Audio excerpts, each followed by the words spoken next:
Selamat datang di channel YouTubeku. Di channel kali ini aku akan sharing kepada kalian semua mengenai solusi speak up.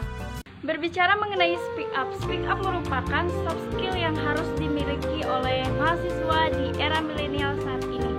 Terutama untuk mahasiswa yang ikut berorganisasi di sebuah kampus, maka harus bisa untuk berspeak up di depan umum. Agar apa? Agar bisa mempermudah ketika ingin bekerja ataupun mempermudah dalam berorganisasi. Terkadang speak up itu sangat ditakutkan oleh beberapa orang, dan identiknya orang lebih tidak percaya diri dan juga deg-degan ketika berbicara di depan umum. Akan tetapi di situ aku akan memberikan tips atau solusi agar teman-teman semua bisa percaya diri ketika berbicara di depan orang banyak. Apa saja sih tips atau solusinya? Solusi yang pertama adalah teman-teman harus banyak-banyak belajar di depan kaca. Kenapa sih harus banyak-banyak belajar di depan kaca? Oke, baik. Belajar di depan kaca itu sangat sekali diperlukan. Nah, ketika kita sudah terbiasa belajar di depan kaca, maka ketika kita berbicara di depan umum pun akan terlihat biasa aja, bahkan akan terlihat bagus untuk orang lain dan biasa aja untuk diri kita sendiri.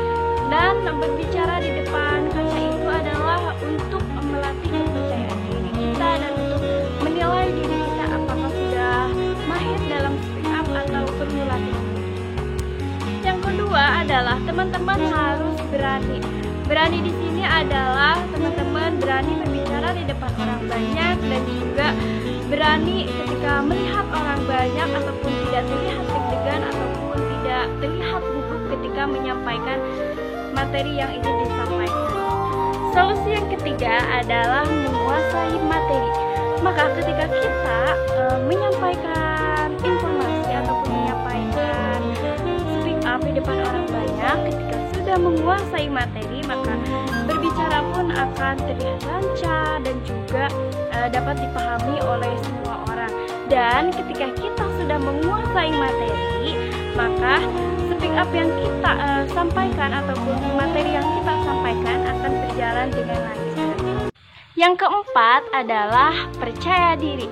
Percaya diri di sini adalah ketika teman-teman berspeak up di depan orang banyak dan sudah terlihat tidak gugup, lalu tidak deg-degan, tidak gemetaran, maka di situ bisa dinilai orang tersebut sudah percaya diri.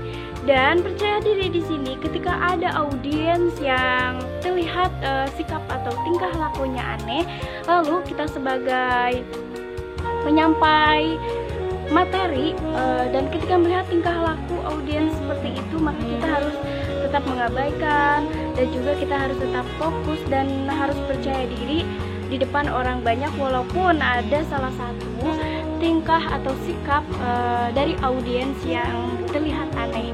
Sikap atau tingkah aneh tersebut maksudnya adalah berbicara, memotong pembicaraan yang menyampaikan informasi dan juga banyak bercanda, lalu tidak serius ketika ada yang menyampaikan informasi dan juga terlalu banyak ketawa. Yang kelima, pandangan tidak boleh terpancar ke satu orang saja. Akan tetapi kita sebagai penyampai materi ataupun sebagai speak up begitu, tidak boleh satu pandangan saja ke seseorang. Akan tetapi kita harus bisa menguasai audiens, menguasai panggung, dan juga kita harus balance antara audiens dan juga panggung yang berada di kiri, di kanan, di depan, dan sebagainya kayak gitu. Jadi harus seimbang dan tidak boleh satu arah saja, tapi melainkan harus beberapa arah pandangannya. Yang keenam, mengatur napas. Mengatur napas di sini sangat penting sekali, karena untuk apa? Agar kita tidak terlalu kecapean ketika berbicara di depan orang banyak, dan juga ketika kita sudah bisa mengatur napas, maka speak up yang kita sampaikan atau materi yang kita sampaikan di depan orang banyak itu akan tersampaikan dengan jelas dan juga tidak terburu-buru kayak gitu. Dan mengatur napas di sini maksudnya adalah kita menyampaikan informasi di depan orang banyak itu harus ada komanya, titiknya, dan sebagainya. Dan ketika kita tidak mengatur napas, maka speak up pun yang audiens terima itu akan tidak dapat dipahami oleh mereka semua. Oke, baik teman-teman, terima kasih telah menonton videoku kali ini. Jangan lupa subscribe, like, dan juga share ya. Lalu ditunggu juga video-videoku selanjutnya. Jangan bosan-bosan ya.